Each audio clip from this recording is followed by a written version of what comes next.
మన జీవితంలో కొన్ని సంఘటనలు సాధారణంగా కనిపిస్తాయి. కానీ ఆధ్యాత్మికంగా చూస్తే అవి దేవుడి సంకేతాలు కావచ్చు.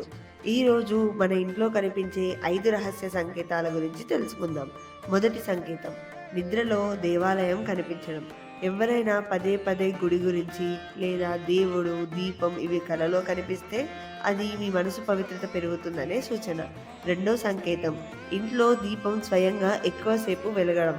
గాలి లేకపోయినా దీపం ఆరిపోకపోతే అది శుభసూక్తాలు మీ ఇంట్లో ఉన్నాయని నమ్మకం. మూడో సంకేతం, పక్షులు ఇంటి దగ్గరికి రావడం. ప్రత్యేకంగా పావురాలు లేదా చిన్న పక్షులు, అవి శాంతి, సంపదకు సంకేతంగా భావిస్తారు. నాలుగో సంకేతం, అకస్మాత్తుగా పూజ వాసన రావడం.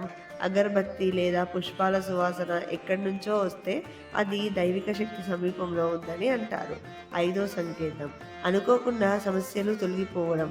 ఎంత పెద్ద కష్టమైనా ఒక్కసారిగా సర్దుకుపోతే దేవుడి కరుణ మీపైనే ఉందని నమ్మకం. ఈ సంకేతాలు మీకు ఎప్పుడైనా కనిపించాయా? కమెంట్లో తప్పకుండా చెప్పండి. శుభం భవతు.